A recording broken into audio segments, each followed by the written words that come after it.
ಹೆಸರು ಚಿಕ್ಕಿತಾ ಇದ್ರೆ ಅದರಲ್ಲಿ ಟೈಟ್ಲ್ ಬಂದು ರೈತೆ ರಾಜು ಅಂತಕ್ಕಂಥ ಒಂದು ಟೈಟ್ಲ್ ಅನ್ನು ಕೂಡ ಕೊಟ್ಟಿದ್ದಾರೆ ಕಂಟೆಂಟ್.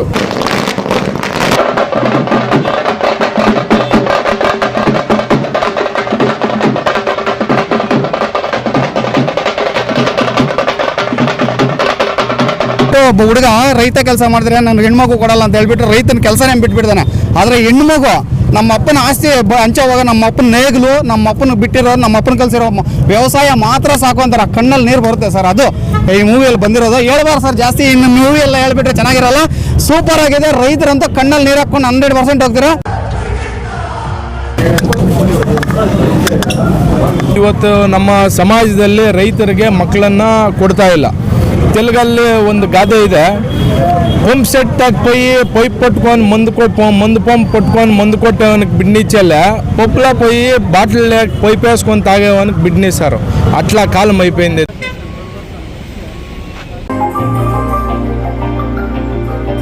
ನಮ್ಮ ಬಾಗೇಪಲ್ಲಿ ತಾಲೂಕಲ್ಲಿ ಎಷ್ಟೋ ಜನಗಳಿಗೆ ಟ್ಯಾಲೆಂಟ್ ಇದೆ. ಟ್ಯಾಲೆಂಟ್ ಇದ್ದು ಮುಂದಕ್ಕೆ ಹೋಗ್ತಾ ಇಲ್ಲ.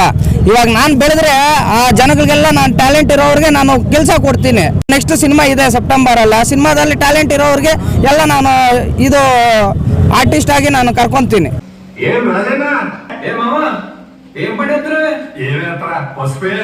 ಇವತ್ತು ಅರ್ಧ ಚಡ್ಡಿಗಳು ಅರ್ಧ ನಿಕ್ಕರ್ಗಳು ಹಾಕೊಂಡಿರೋ ಸಿನಿಮಾಗಳು ಮಿಲಿಯನ್ಸ್ ಗಟ್ಟಲೆ ವ್ಯೂಸ್ ಹೋಗ್ತದೆ.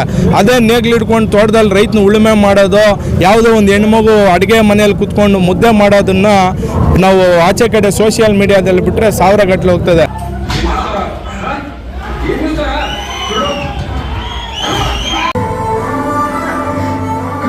ಸರ್, ನಾವು ಯಾವಾಗಲೂ ಕೂಡ ರೈತರಿಗೆ ನಾವು ಮೊದಲನೇ ಆದ್ಯತೆಯನ್ನು ಕೊಡ್ತಾ ಇದ್ದೀವಿ. ಅದೇ ರೀತಿ ನಮ್ಮ ಏನು RNS ಅಶೋಕ್ರವರು ಏನು ಪ್ರೊಡ್ಯೂಸರ್ ಇದ್ದಾರೆ, ಅವರು ನಿರ್ಮಾಣ ಮಾಡಿರ್ತಕ್ಕಂತಹ ಚಿತ್ರದಲ್ಲಿ ಒಬ್ಬ ಹಳ್ಳಿಯ ಹುಡುಗ ಇವತ್ತಿನ ದಿನ ತನ್ನ ವ್ಯವಸಾಯ ಕಸುಬನ್ನು ನಂಬಿಕೊಂಡು ತನ್ನದೇ ಆದಂಥ ಶೈಲಿಯಲ್ಲಿ ಹಣ ಸಂಪಾದನೆ ಮಾಡಿ ಇವತ್ತಿನ ದಿನ ನಮ್ಮ ಬಾಗೇಪಲ್ಲಿ ಕ್ಷೇತ್ರದಲ್ಲಿ ಇಂಥ ಒಂದು ಬಡ ವ್ಯಕ್ತಿ ಇವತ್ತಿನ ದಿನ ಈ ರೀತಿ ಒಂದು ದೊಡ್ಡ ಮಟ್ಟಕ್ಕೆ ಬೆಳೆದು ಇವತ್ತೊಂದು ಚಿತ್ರವನ್ನು ನಿರ್ಮಾಣ ಮಾಡಿದ್ದಾರೆ ಅಂದರೆ ನಿಜಕ್ಕೂ ಕೂಡ ಸಂತೋಷ ಪಡ್ತಕ್ಕಂಥ ವಿಚಾರ ಆಗಿದೆ.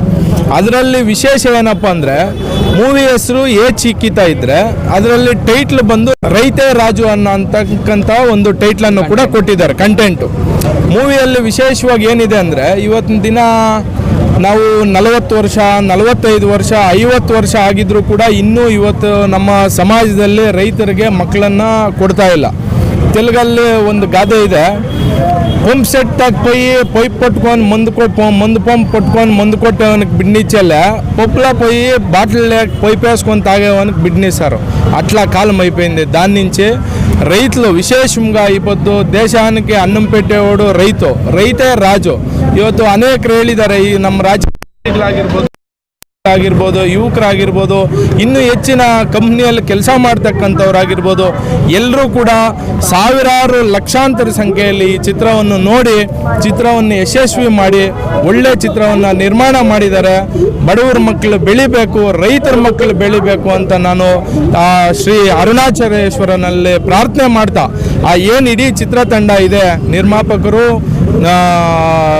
ಮತ್ತು ಕಲಾವಿದರು ಮತ್ತು ನಾಯಕ, ನಟ, ಚಿತ್ರನಟರು ಎಲ್ರಿಗೂ ಕೂಡ ಒಳ್ಳೆಯದಾಗಲಿ ಅಂತ ನಾನು ಆ ದೇವರಲ್ಲಿ ಪ್ರಾರ್ಥನೆ ಮಾಡ್ತಾ ಇದ್ದೀನಿ. ವಿಶೇಷವಾಗಿ ನೀವು ಬಂದು ಈ ಚಿತ್ರಕ್ಕೆ ಶುಭವನ್ನು ಕೋರೋದಕ್ಕೆ ಕಾರಣ ಏನು ಅಂತ? ಸರ್, ನಾನು ಯಾವಾಗಲೂ ಕೂಡ ಯುವಕರಿಗೆ ಒಂದು ಹೆಜ್ಜೆ ಮುಂದೆ ಇರ್ತೀನಿ. ಅದರಲ್ಲೂ ಕೂಡ ನಾನೊಬ್ಬ ರೈತನ ಮಗನಾಗಿರೋದ್ರಿಂದ ರೈತರಿಗೆ ಹೆಚ್ಚು ಒತ್ತನ್ನು ಕೊಡ್ತಾ ಇದ್ದೀನಿ.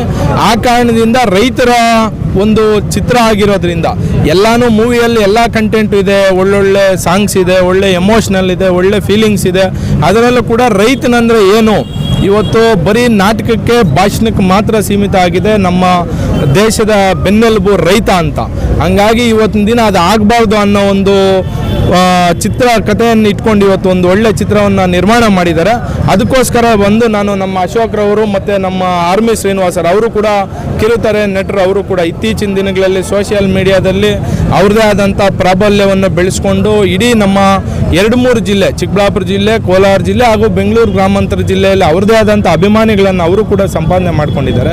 ಅವರ ಒಂದು ಒತ್ತಾಯದ ಮೇರೆಗೆ ಮತ್ತು ನಮ್ಮ RNS ಅಶೋಕ್ರವರು ಅವರೊಂದು ಒತ್ತಾಯದ ಮೇರೆಗೆ ಈ ಚಿತ್ರ ಯಶಸ್ವಿಯಾಗಿ ಪ್ರದರ್ಶನ ಕಾಣಲಿ ಅಂತ ನಾನು ಇವತ್ತು ಈ ಚಿತ್ರವನ್ನು ರಿಲೀಸ್ ಇವೆಂಟ್ಗೆ ಬಂದಿದ್ದೀನಿ ಸರ್. ಈಗ ಇತ್ತೀಚಿನ ದಿನಗಳಲ್ಲಿ ಚಿಕ್ಕಬಳ್ಳಾಪುರ ಜಿಲ್ಲೆಯವರು ಸಹ ಸಿನಿಮಾ ರಂಗದಲ್ಲಿ ಸದ್ದು ಮಾಡ್ತಿದ್ದಾರೆ. ಈ ಒಂದು ಚಿತ್ರವನ್ನು ಬಾಗೇಪಲ್ಲಿ ಅವರು ನಿರ್ಮಾಣ ಮಾಡೋದಕ್ಕೆ ಏನು ಹೇಳ್ತೀರಿ?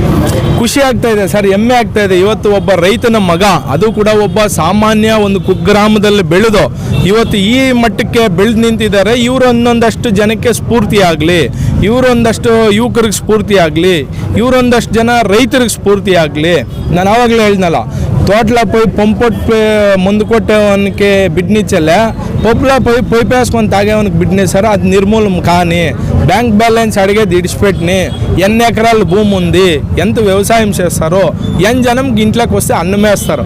ಇದನ್ನು ನೋಡಿಕೊಂಡು ಜನ ಬೆಳೀಲಿ ಅಂತ ನಾನು ಭಗವಂತನಲ್ಲಿ ಪ್ರಾರ್ಥನೆ ಮಾಡ್ತಾ ಇದ್ದೀನಿ ಸರ್. ಬಟ್ಟೆಗಳು ಬಿಚ್ಚಿ ನೋಡ್ತಕ್ಕಂಥ ಸಿನಿಮಾಗಳನ್ನ ಪ್ರೋತ್ಸಾಹ ಮಾಡೋ ಬದಲು ಇಂಥ ರೈತರ ಸಿನಿಮಾವನ್ನು ಅತಿ ಹೆಚ್ಚು ಪ್ರದರ್ಶನ ಮಾಡಲಿ, ಹೆಚ್ಚಿನ ಜನ ಹೋಗಿ ಥಿಯೇಟ್ರ್ಗಳಿಗೆ ವೀಕ್ಷಣೆ ಮಾಡಲಿ ಅಂತ ಕೂಡ ನಾವು ಮನವಿ ಮಾಡ್ತಾ ಇದ್ದೀವಿ. ಇವತ್ತು ಅರ್ಧ ಚಡ್ಡಿಗಳು, ಅರ್ಧ ನಿಕ್ಕರ್ಗಳು ಹಾಕೊಂಡಿರೋ ಸಿನಿಮಾಗಳು ಮಿಲಿಯನ್ಸ್ ಗಟ್ಟಲೆ ವ್ಯೂಸ್ ಹೋಗ್ತದೆ. ಅದೇ ನೇಗ್ಲು ಹಿಡ್ಕೊಂಡು ತೋಟದಲ್ಲಿ ರೈತನ ಉಳುಮೆ ಮಾಡೋದು, ಯಾವುದೋ ಒಂದು ಹೆಣ್ಮಗು ಅಡುಗೆ ಮನೆಯಲ್ಲಿ ಕೂತ್ಕೊಂಡು ಮುದ್ದೆ ಮಾಡೋದನ್ನು ನಾವು ಆಚೆ ಕಡೆ ಸೋಷಿಯಲ್ ಮೀಡಿಯಾದಲ್ಲಿ ಬಿಟ್ಟರೆ 1000 ಗಟ್ಟಲೆ ಹೋಗ್ತದೆ. ದಯವಿಟ್ಟು ಇದನ್ನು ನಿಲ್ಲಿಸಿ. ಮುಂದಿನ ದಿನಗಳಲ್ಲಿ ಇವತ್ತು ನಮ್ಮ ದೇಶ ಇವತ್ತು ಕೋವಿಡ್ ಅಂತ MRI ಕಾಯಿಲೆ ಬಂದಾಗ ಪ್ರತಿಯೊಬ್ಬ ನಾಯಕ, ನಟ, ಚಿತ್ರನಟ, ಡಾಕ್ಟ್ರು, ಇನ್ನೊಬ್ಬನು ಸಾವಿರಾರು ಕೋಟಿ, ಲಕ್ಷಾಂತರ ಕೋಟಿ ಆಸ್ತಿ ಇರೋನು ಕೂಡ ಭೂಮಿ ಎಲ್ಲೈತೆ ಅಂತಾನೆ ಹುಡುಕಿದ್ದು.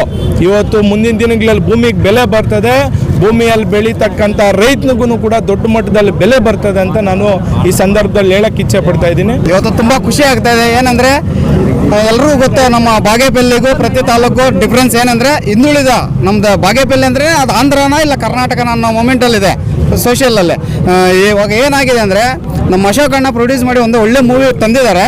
ಒಂದು ಒಳ್ಳೆ ಹೆಸರು ಬಂದರೆ ನಮ್ಮ ಬಾಗೇಪಲ್ಲಿ ಹೆಸರು ಸಹ ಒಂದು ಹೆಸರು ಬರುತ್ತೆ.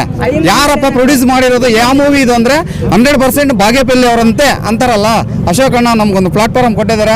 ಅವ್ರಿಗೆ ದೇವರು ಆಶೀರ್ವಾದ ಮಾಡಿ ಒಳ್ಳೆ ಭವಿಷ್ಯ ಬಂದು ಇನ್ನಷ್ಟು ಮೂವಿಗಳು ಮಾಡಿ ನಮಗೂ ಒಂದು ಚಾನ್ಸ್ ಕೊಟ್ಟು ನಮ್ಮ ಬಾಗೇಪಲ್ಲಿ ಒಂದು ಹೆಸರು ದೇಶಾದ್ಯಂತ ನಮ್ಮ ಒಂದು ಗುರುತು ಬರಬೇಕು ನಮ್ಮ ಬಾಗೇಪಲ್ಲಿಗೆ. ಅದೇ ಯಾರಾದರೂ ಏನಾದರೂ ಮಾಡಲಿ ನಮ್ಮ ಹೆಸರು, ನಮ್ಮೂರವರು ನಮ್ಮ ಹೆಸರು ಎಲ್ಲಾದರೂ ಕಿವಿಯಲ್ಲಿ ಕೇಳಿದ್ರೆ ಅದೇ ಒಂದು ಖುಷಿ ಅಲ್ವಾ. ನಮಗೊಂದು ದೇವರ ಒಂದು ಆಶೀರ್ವಾದ ಬಂದಿದೆ. 100% ಬಾಗೇಪಲ್ಲಿ ಮತ್ತು ನಮ್ಗೆ ಯಾರ್ಯಾರು ನಮ್ಮ ಜಿಲ್ಲೆಯಲ್ಲಿ ಯಾರ್ಯಾರು ಪ್ರತಿಯೊಬ್ಬರು ಮೂವಿ ನೋಡೋವಂಥದ್ದೇ. ಚೆನ್ನಾಗಿದ್ದರೆ ಬಂದು ನೋಡಿ, ಚೆನ್ನಾಗಿದ್ದರೆ ಮಾತ್ರನೇ ಬಂದು ನೋಡಿ. ಯಾಕಂದರೆ ಹಂಗಿದೆ ಮೂವಿ. ಯಾಕಂದರೆ ನಾವು ಆಲ್ರೆಡಿ ಹೈದ್ರಾಬಾದಲ್ಲಿ ಇವೆಂಟಲ್ಲೆಲ್ಲ ನೋಡಿದ್ದೀವಿ. అదే తర బంధు నోడి అదే తర తెలుగులో చెప్తాను తిట్టుకోవద్దండి. ఎలా అంటే తెలుగు మూవీ కాబట్టి తెలుగులో మాట్లాడతాను. చాలా బాగుంది. రైతే రాజు అంటే అదే అందరూ చెప్పుకొని ఎలక్షన్లో కూడా గెలవాలన్నా ఎవరైనా కూడా రైతు పేరే వాడాల. రైతులకు ఏమన్నా ఇస్తామంటేనే గెలిచేది కూడాను. 100% రైతులు ఏంది ఏమీ లేదు. టెక్నాలజీ ఎంత పెరిగినా ఏం టెక్నాలజీ అయినా రావచ్చు. చూస్తాను దినే టెక్నాలజీ. కానీ రైతు ఏం టెక్నాలజీ ఎవరైనా కనిపెట్టచ్చు. కానీ అన్నం మాత్రం రైతు కూడా పండించగయ్యేది. అన్నం మాత్రం రైతు ఒకటి తప్ప ఇంకేం చేయట్లా. అయ్యే ఛాన్సే లేదు. యా టెక్నాలజీ పెరిగినా అన్నం మాత్రం రైతు ఒకటే పండించల్లా. 100% ఈ అవుట్పుట్ ఇచ్చిన దానికి మా బాగేపల్లి వద్ద ఒక ప్రొడ్యూసర్ మాకు అది చెప్పాకలేదు. ఖుషి మూవీ చూసినాక వచ్చి చెప్తాము అన్న. మాకైతే ఒక ప్లాట్ఫారం వేసాడు బాగేపల్లికి. ఒక పేరు ఎవరంటే బాగేపల్లి అని చెప్పుకొని ఒక 100% ఈ మూవీ ఒక రేంజ్కి పోయిందంటే ఆ పేరు అయితే నిలబడతా ఉంది. అందరూ వచ్చి మూవీ చూడండి. ఫ్యామిలీ సమేతం రండి. ఎంతన్నా టైం ఉంది, ఏమేమిటికో టైం ఇస్తారో. ఫ్యామిలీ సమేతం బిడ్డలు, పాపలు, ముస్లిం వాళ్ళు అందరినీ తోడుకొని వచ్చి ఫ్యామిలీ సమేతం ఒక షో చూసుకొని పోండా. తిరిగి మీ బిడ్డలకి తెలుస్తుంది మీ కష్టము. మీరు ఏం బాధపడి చదివిపిస్తున్నారు మీ పిల్లలతోవా. ఆ పిల్లలకి కాలేజీలో తెలియకపోవచ్చు. అవుట్ సైడ్ సొసైటీ ఏమైపోయింది మీకే తెలుసు. ఈ మూవీస్ ఉన్నారంటే పిల్లలు కూడా చదివే కానీ ప్రతి దానికేను ఇన్స్పైర్ అవుతుంది మూవీ. ಯಾವುದೇ ಕಾರಣಕ್ಕೆ ಮೂವಿ ಮಿಸ್ ಆಯ್ತಂಡ. Thank you. ಈಗ ಪ್ರೀ ರಿಲೀಸ್ ಇವೆಂಟ್ ಕೂಡ ನೀವು ಕೂಡ ಹೋಗಿದ್ರಿ, ಏನು ಅನಿಸ್ತು? ತುಂಬ ಚೆನ್ನಾಗಿದೆ sir. Pre event release songs ಅಂದರೆ ಅಲ್ಟಿಮೇಟ್ ಆಗಿದೆ. ಯಾವುದಾವುದೋ ಮಾಮೂಲಿ ಇವಾಗ ಬರೋದು ಅರ್ಥನೇ ಇರಲ್ಲ. ಈ ಸಾಂಗಲ್ಲಿ ಎಲ್ಲ ಮೂವಿಯಲ್ಲಿ ಒಂದು ಸಾಂಗ್ ಇಟ್ಟಾಗುತ್ತೆ, ಇಲ್ಲ 2 ಸಾಂಗ್ ಇಟ್ಟಾಗುತ್ತೆ. ಈ ಮೂವಿಯಲ್ಲಿ 6 ಸಾಂಗ್ ಸಖತ್ತಾಗಿದೆ. ಕಣ್ಣಲ್ಲಿ ನೀರು ಬರುತ್ತೆ. ಒಂದು ಸಾಂಗ್ ಅಂತೂ ಇದೆ, ಮೂವಿನೇ ಫುಲ್ ಹೈಲೈಟ್ ಆಗಿದೆ. ರೈತ ಅನ್ನೋ ಒಬ್ಬರೊಬ್ಬರು ಸತ್ತೋಗ್ಬಿಡ್ತಾರೆ. ಆ ಸಾಂಗ್ ಅಂತ ಕೇಳಿದ್ರೆ ನೋಡಲಿ, ಸುಮ್ಮನೆ ಯಾಕೆ ಹೇಳೋದು, ಅದೇ ಮೇಯ್ನ್ ಇದ್ರಲ್ಲಿ ನನಗೆ ಇಷ್ಟ ಆಗಿದ್ದು. ಇನ್ನೊಂದು ಎಲ್ಲದರಲ್ಲೂ ರೈತ ಅವ್ರ ಅಪ್ಪನ್ನು ನಾನು ರೈತ ಸತ್ತೋದ್ರೆ ಮಕ್ಕಳು ಗಂಡು ಮಕ್ಕಳು ತಗೊಂತಾರೆ ವ್ಯವಸಾಯ. ಆದರೆ ಈ ಮೂವಿಯಲ್ಲಿ ಟ್ವಿಸ್ಟ್ ಏನು ಗೊತ್ತಾ, ಒಂದು ಹೆಣ್ಮಗು ನನಗೆ ಹೆಣ್ಮಗು ಕೊಡಲ್ಲ ಅಂತ ಹೇಳ್ಬಿಟ್ಟು ಒಬ್ಬ ಹುಡುಗ ರೈತ ಕೆಲಸ ಮಾಡಿದ್ರೆ ನನಗೆ ಹೆಣ್ಮಗು ಕೊಡಲ್ಲ ಅಂತ ಹೇಳ್ಬಿಟ್ಟು ರೈತನ ಕೆಲಸನೇ ಬಿಟ್ಬಿಡ್ತಾನೆ. ಆದರೆ ಹೆಣ್ಮಗು ನಮ್ಮ ಅಪ್ಪನ ಆಸ್ತಿ ಹಂಚೋ ಹೋಗ ನಮ್ಮ ಅಪ್ಪನ ನೇಗಿಲು ನಮ್ಮ ಅಪ್ಪನ ಬಿಟ್ಟಿರೋ ನಮ್ಮ ಅಪ್ಪನ ಕಲ್ಸಿರೋ ವ್ಯವಸಾಯ ಮಾತ್ರ ಸಾಕು ಅಂತಾರೆ. ಕಣ್ಣಲ್ಲಿ ನೀರು ಬರುತ್ತೆ ಸರ್. ಅದು ಈ ಮೂವಿಯಲ್ಲಿ ಬಂದಿರೋದು. ಹೇಳ್ಬಾರ್ದು ಸರ್ ಜಾಸ್ತಿ, ಇನ್ನು ಮೂವಿ ಎಲ್ಲ ಹೇಳ್ಬಿಟ್ರೆ ಚೆನ್ನಾಗಿರಲ್ಲ. ಸೂಪರ್ ಆಗಿದೆ. ರೈತರಂತೂ ಕಣ್ಣಲ್ಲಿ ನೀರು ಹಾಕೊಂಡು 100% ಹೋಗ್ತೀರಾ. ಎಲ್ಲರೂ ಆಶೀರ್ವಾದ ಮಾಡಿ. ಅದು ಬೇರೆ ಇನ್ನೊಂದೇನು ಗೊತ್ತಾ, ಮಾಡಲೇಬೇಕು. ಎಲ್ಲಂದ್ರೆ ನಮ್ಮವರು ಮಾಡಿರೋದು, ನಮ್ಮ ಅಣ್ಣ ಮಾಡಿರೋದು. ಅದಕ್ಕೂ ಇನ್ನೊಂದು ಹರೀಶ್ ರೆಡ್ಡಿ ಅಣ್ಣ ಗೊತ್ತಲ್ಲ ಎಲ್ರಿಗೂ. ಈ ತಾಲೂಕು ನೋಡಲ್ಲ, ಡಿಸ್ಟಿಕ್ ನೋಡಲ್ಲ, ಎಲ್ಲಾದರೂ ಅವ್ರ ಯೂತ್ ದಣ ಈ ಥರ ಮಾಡಿದ್ದಾರೆ ಅಂದರೆ 100% ಮುಂದೆ ಇರ್ತಾರೆ. ನಮ್ಮ ಅಣ್ಣಗೆ ರಾತ್ರಿ ಫೋನ್ ಮಾಡಿದ್ರು ಹರೀಶ್ ಅಣ್ಣ, ಅಶೋಕಣ್ಣ ಅಣ್ಣ ಈ ಥರ ಅಂದರೆ ಬೆಳಿಗ್ಗೆನೇ ನೋಡಿ ಇಷ್ಟೊತ್ತಿಗೆ ಬಂದು ಆಶೀರ್ವಾದ ಮಾಡಿ. ಆ ಥರ ನಮ್ಮ ಅಣ್ಣ ಜೊತೆ ಜರ್ನಿ ಮಾಡಿದ್ರೆ ಗೊತ್ತಾಗುತ್ತೆ ಎಲ್ರಿಗೂ. ಯಾರು ಏನಾದರೂ ಅಂದ್ಕೊಳ್ಳಿ, ಅಣ್ಣನ ಜೊತೆ 2 ದಿನ ಜರ್ನಿ ಮಾಡಿರೋರ್ಗೆ ಮಾತ್ರ ಗೊತ್ತಾವ ಅಣ್ಣ ಏನು ಅಂತ. ಸರ್ ಏನಿಲ್ಲ, ನಾನು ಎಷ್ಟೋ ವರ್ಷದಿಂದ ಒಂದು ಸಿನಿಮಾ ಮಾಡೋಣ ಅಂತ ನನಗೆ ಕನಸಿತ್ತು. ಆ ಕನಸು ಇವತ್ತು ನನಸಾಗಿದೆ. ನಾನು ಹಿಂಗೆ ಹೈದ್ರಾಬಾದ್ಗೆ ಹೋಗಿ ಬರ್ತಾ ಇರೋವಾಗ ನನಗೆ ಒಬ್ಬ ಡೈರೆಕ್ಟ್ರ್ ಪರಿಚಯ ಆದರು. ಆವಾಗ ನಾನು ಕುತ್ಕೊಂಡು ಹಿಂಗೆ ನನ್ನ ಹತ್ರ ಕತೆ ಇದೆ ಅಂತ ಹೇಳಿದ ತಕ್ಷಣ ನಾನು ಕತೆ ಕೇಳಿದ್ರೆ ಇದು ರೈತರ ಪರವಾಗಿ ಎಲ್ಲ ಇತ್ತು. ಆದ್ದರಿಂದ ನಾನು ಒಬ್ಬ ರೈತನ ಮಗ ಅಂತ ನನಗೆ ಗೊತ್ತಲ್ಲ. ಆದ್ದರಿಂದ ಅದರಲ್ಲಿ ಕಂಟೆಂಟ್ ಇದ್ದಿದ್ದು ನೋಡಿಬಿಟ್ಟು ನಾನು ಕೇಳಿಸ್ಕೊಂಡು ಇದು ಮಾಡೋಣ ಅಂತ ಹೇಳ್ಬಿಟ್ಟು ಮಾಡಿದೆ ಸಿನಿಮಾ. ಮತ್ತು ಸಮಾಜಕ್ಕೆ ಏನು ಸಂದೇಶ ಕೊಡೋಕೆ ಹೊರಟಿದ್ರಿ ಈ ಚಿತ್ರದಿಂದ, ನಿಮ್ಮ ಚಿತ್ರದಿಂದ? ಸರ್ ರೈತರು ಬೆಳಿಬೇಕು ಸರ್. ರೈತರು ಇವಾಗ ರೈತರಿಗೆ ರೈತರ ಮಕ್ಕಳು ಹೋಗ್ಬಿಟ್ಟು ಯಾರನ್ನ ಮನೆಯಲ್ಲೇ ಒಂದು ಹೆಣ್ಣು ಹುಡುಗಿನ ಕೊಡಿ ಅಂದರೆ ಕೊಡ್ತಾ ಇದ್ದಾರೆ. ಇವಾಗ ಯಾರು ಕೊಡ್ತಾ ಇಲ್ಲಲ್ಲ. ಅದೇ ಈ ಸಿನಿಮಾ ಬಂದು ನೋಡಿದ್ರೆ ರೈತರ ಮಕ್ಕಳಿಗೆ ಯಾಕೆ ಕೊಡಲ್ಲ ಹುಡುಗಿನ ಅನ್ನೋದು ನಾವು ತೋರಿಸಿದ್ದೀವಿ ಇವಾಗ. ಅದರಿಂದನೇ ಈ ಸಿನಿಮಾ ಮಾಡಿರೋದು. ಈಗ ಇವತ್ತು ರಿಲೀಸ್ ಆಗ್ತಿದೆ ಚುಕ್ಕಿತ ಸಿನಿಮಾ, ಜನಗಳ ಸ್ಪಂದನೆ ಯಾವ ರೀತಿ ಇದೆ? ಸೂಪರ್ ಇದೆ. ನಮ್ಮ ಬಾಗೇಪಲ್ಲಿ ಜನತೆಗೆ ನಾನು ನಮಸ್ಕಾರ ಹೇಳ್ತಾ ಇದ್ದೀನಿ. ತುಂಬ ಚೆನ್ನಾಗಿದೆ. ಹರೀಶ್ ರೆಡ್ಡಿ ಅವರು ಬಂದಿದ್ದಾರೆ ಸರ್ ಇವತ್ತು, ನಿಮ್ಮ ಚಿತ್ರಕ್ಕೆ ಶುಭ ಕೋರಿದ್ದಾರೆ. ತುಂಬ ಸಂತೋಷ. ತುಂಬ ಅಂದರೆ ತುಂಬ ಸಂತೋಷ. ನಾನು ಒಂದೇ ಒಂದು ಕಾಲ್ ಮಾಡಿಬಿಟ್ಟು, ಅಣ್ಣ ಹಿಂಗೆ ಬೆಳಗ್ಗೆ ಸಿನಿಮಾ ಹಿಂಗೆ ಪ್ರೊಡ್ಯೂಸ್ ಮಾಡಿದ್ದೀನಿ, ಬೆಳಗ್ಗೆ ನೀವು ಬರಬೇಕಣ್ಣ, ಗ್ರ್ಯಾಂಡಾಗಿ ಇದು ಮಾಡಬೇಕು, ಫಂಕ್ಷನ್ ಮಾಡಬೇಕು ಅಂದಿದ ತಕ್ಷಣ ಬರ್ತೀನಿ ತಮ್ಮ ಅಂತ ಹೇಳ್ಬಿಟ್ಟು ಬಂದಿದ್ದಾರೆ. ಇವತ್ತು 150 ಥಿಯೇಟ್ರಲ್ಲಿ ಬಿಡುಗಡೆ ಮಾಡಿದ್ವಿ. ಚಿಕ್ಕಬಳ್ಳಾಪುರ ಜಿಲ್ಲೆಯಲ್ಲಿ ಎಷ್ಟೇ? ನಮ್ಮ ಕರ್ನಾಟಕ ಕಡಿಮೆ, ಆಂಧ್ರ ತೆಲಂಗಾಣ ಜಾಸ್ತಿ. ಈಗ ನೀವು ಪ್ರೊಡ್ಯೂಸ್ ಮಾಡಿದ್ರಿ ಈ ಚಿತ್ರವನ್ನು. ಮುಂದಿನ ದಿನಗಳಲ್ಲಿ ಈ ಭಾಗದ ಒಂದು ಯುವಕರಿಗೆ, ಟ್ಯಾಲೆಂಟ್ ಇರೋರಿಗೆ ಬೆಳೆಸಿ ಎಲ್ಲರನ್ನು ಬೆಳೆಸ್ತೀನಿ. ಇವಾಗ ಒಂದು ಸಿನಿಮಾ ತೆಗೆದಿದ್ದೀನಿ. ಒಂದು ಸಿನಿಮಾಗೆ ಎಲ್ಲ ರೈತರು, ಎಲ್ಲ ನಮ್ಮ ಬಾಗೇಪಲ್ಲಿ ತಾಲೂಕು ಜನಗಳೆಲ್ಲ ಬಂದು ಸ್ಪಂದನೆ ಮಾಡಿಬಿಟ್ಟು ಸಿನಿಮಾ ನೋಡಿದ್ರೆ ನಮ್ಮ ಬಾಗೇಪಲ್ಲಿ ಹಿಂದುಳಿದ ತಾಲೂಕು ಅಂತ ಎಲ್ಲರಿಗೂ ಗೊತ್ತು. ನಮ್ಮ ಬಾಗೇಪಲ್ಲಿ ತಾಲೂಕಲ್ಲಿ ಎಷ್ಟೋ ಜನಗಳಿಗೆ ಟ್ಯಾಲೆಂಟ್ ಇದ್ದು ಮುಂದಕ್ಕೆ ಹೋಗ್ತಾ ಇಲ್ಲ. ಇವಾಗ ನಾನು ಬೆಳೆದ್ರೆ ಆ ಜನಗಳಿಗೆಲ್ಲ ನಾನು ಟ್ಯಾಲೆಂಟ್ ಇರೋರಿಗೆ ನಾನು ಕೆಲಸ ಕೊಡ್ತೀನಿ. ಇನ್ನೊಂದು ನೆಕ್ಸ್ಟ್ ಸಿನಿಮಾ ಇದೆ ಸೆಪ್ಟೆಂಬರಲ್ಲಿ. ಆ ಸಿನಿಮಾದಲ್ಲಿ ಟ್ಯಾಲೆಂಟ್ ಇರೋರಿಗೆ ಎಲ್ಲ ನಾನು ಇದು ಆರ್ಟಿಸ್ಟ್ ಆಗಿ ನಾನು ಕರ್ಕೊತೀನಿ.